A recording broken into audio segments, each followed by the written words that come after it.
Hi, folks. Today we have with us a healthcare provider who has pretty extensive knowledge in encompassing our area of interest, athletics, and the forces on the body and the potential injuries.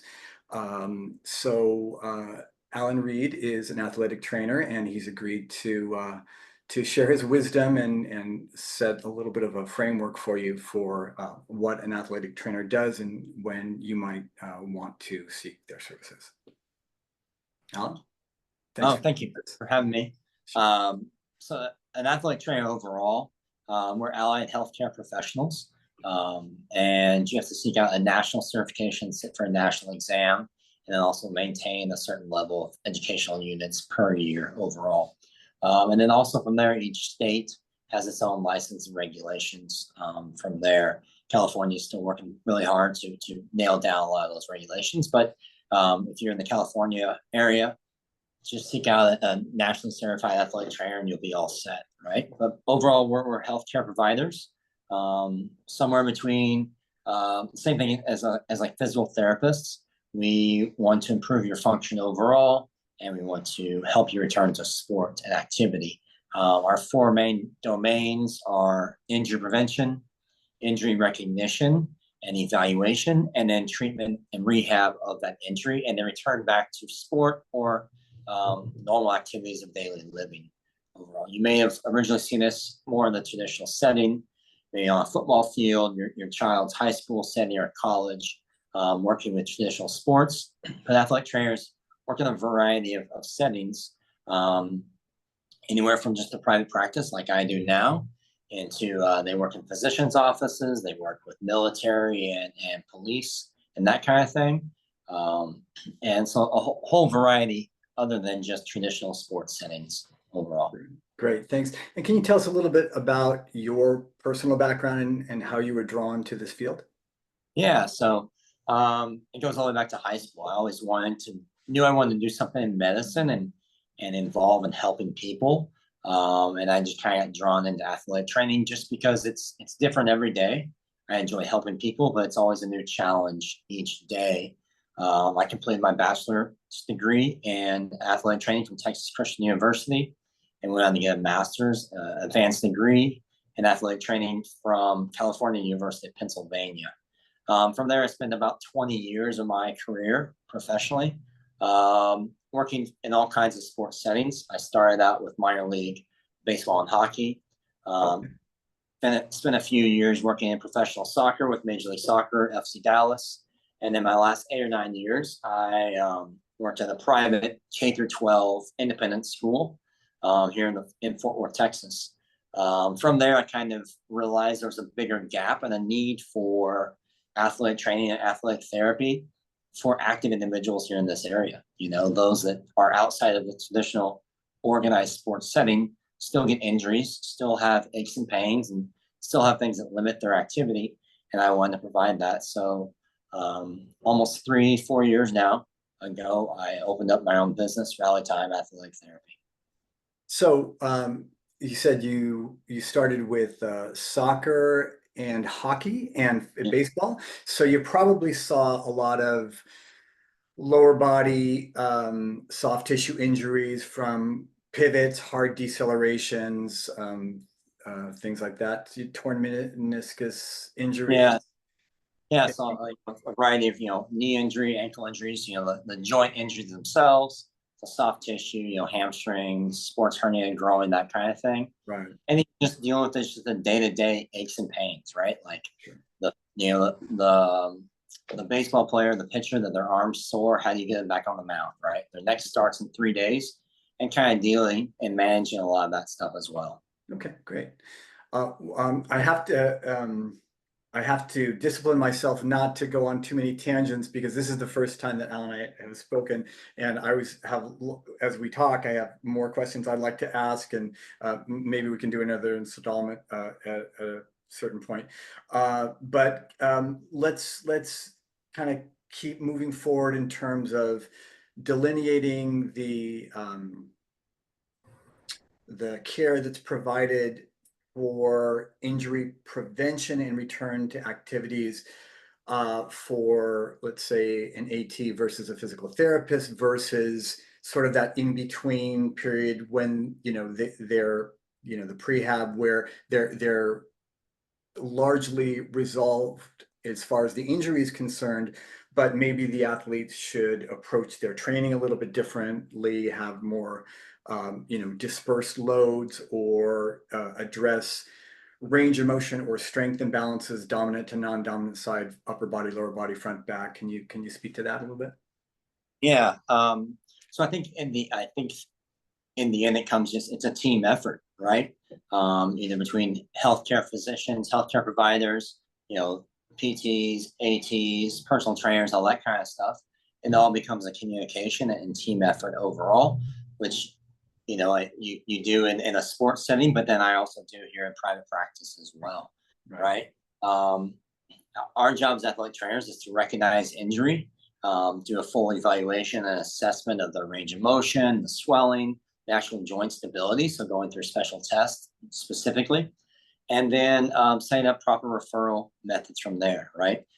We still work under the direct care of a physician.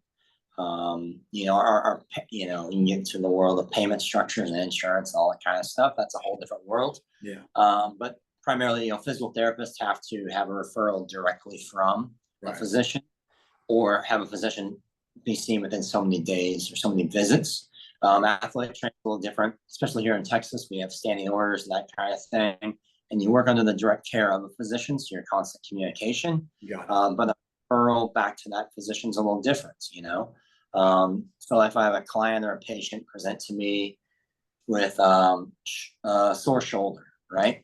And they've been working with a personal trainer at a gym local by, and they've got some issues with just overhead press, right? Some binding, that kind of thing. Common, yes.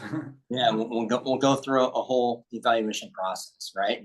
And we'll look at it, and we'll check range of motion, we'll check functional movement, right? But then I'll also go in, I'll do some special tests. We'll palpate. I'll look at, sulcus sign, right? Is their capsule lax? Do they have, positive different tests and that kind of thing? And then just discuss the findings I find, right? Hey, based on the results, when you do this motion or this motion or this motion, pain, well, based on those results, I think it's more likely you have a labral tear or bicep tendonitis or anterior impingement or whatever it is. Right. And plan from there, right? Does that treatment plan include getting referral to the physician and MRI, right? Or is that treatment plan saying, it's just some inflammation, you got some impingement in the area, some overactive, some underactive muscles. Let's try some conservative treatment and try and modify some of your activities, right? And from there, we set up a treatment plan.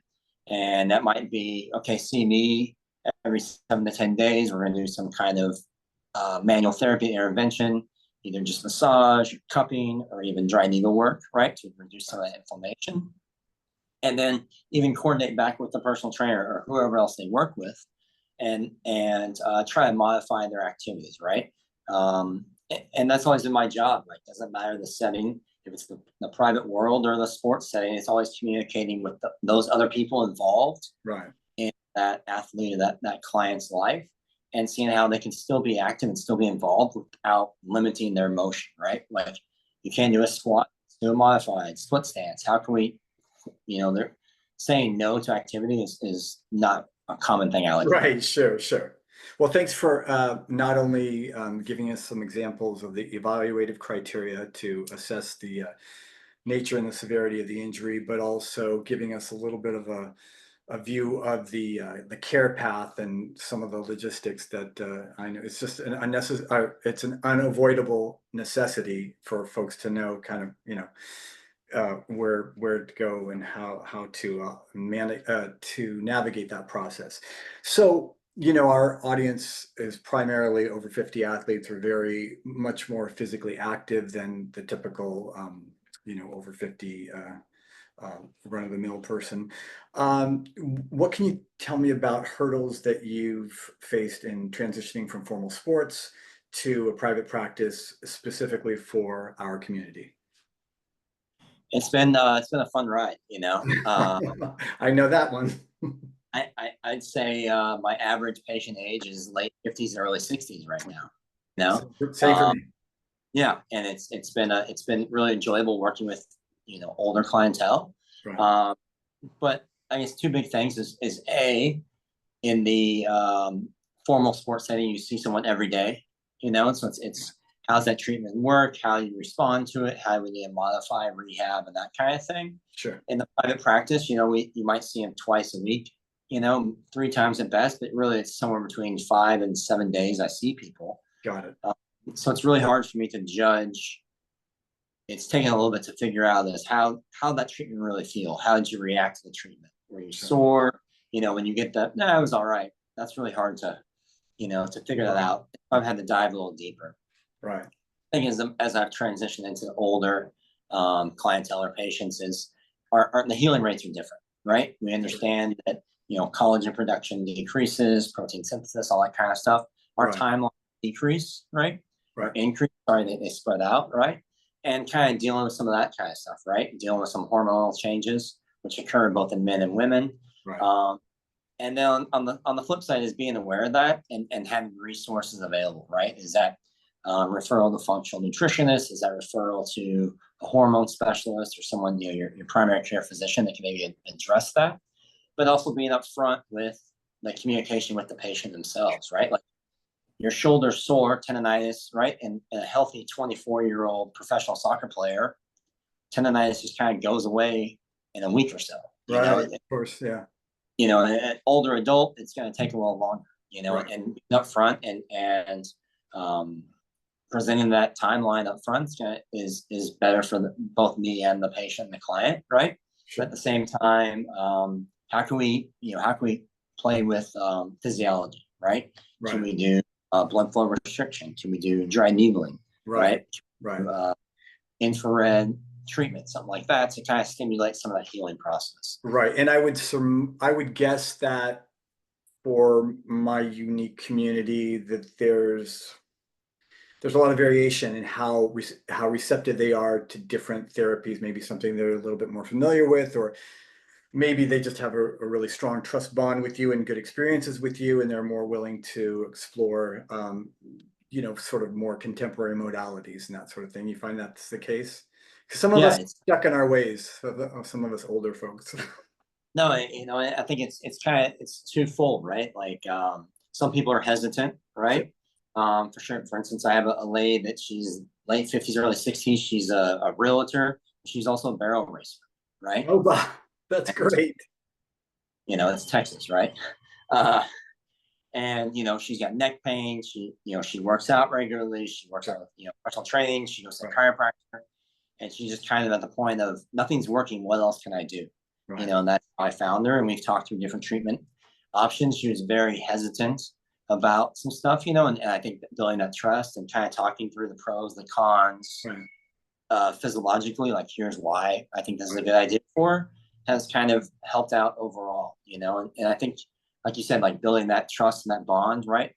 Is very key. And, just kind of explaining it to as simple as I can, right? Just as much as, for years I explained to 13-year-olds why I would ice, right? I wouldn't ice, right? I'm kind of anti-ice guy, but that's a whole other discussion. Sure, yeah. Right? But, explaining that to you, it's the same thing as explaining it to a 55-year-old, right? Yeah, that's true, right? I have you understand it in your terms to make you buy in and accept the treatment. It's more effective that way. You make a really good point about the importance of creating a very interdependent and collaborative partnership with the patient, and that's really my approach with my clients as well. And I find that they appreciate at least a kind of a summary philosophical position rationale. A big thing for me is dispersing loads, balance, strength, and range of motion throughout the body, sort of as a foundation for almost any sport. And then of course the sports training effects on the body on top of a balanced fitness level that centers on that. I noticed that when I referred to, because I haven't worked directly in a professional capacity with an AT before, so that's part of the reason really I wanted to talk to you.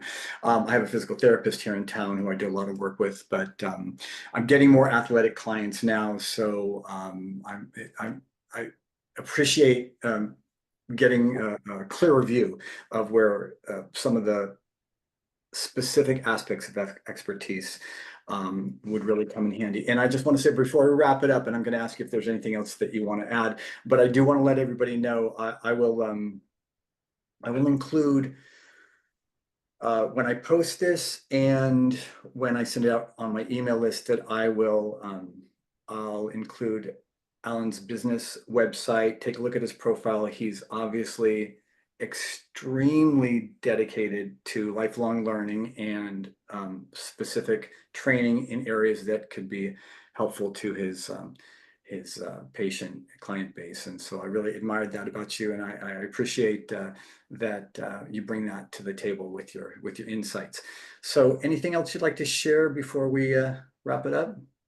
No, I think it's it's a pleasure being here. I appreciate the time, and just like you said, lifelong learner. I think part of that is just the joy of spreading, my passion for athletic training, and like the opportunity to inform more people, right, of the skill set and the the advantages or whatever you want to call them, or of athletic training, right?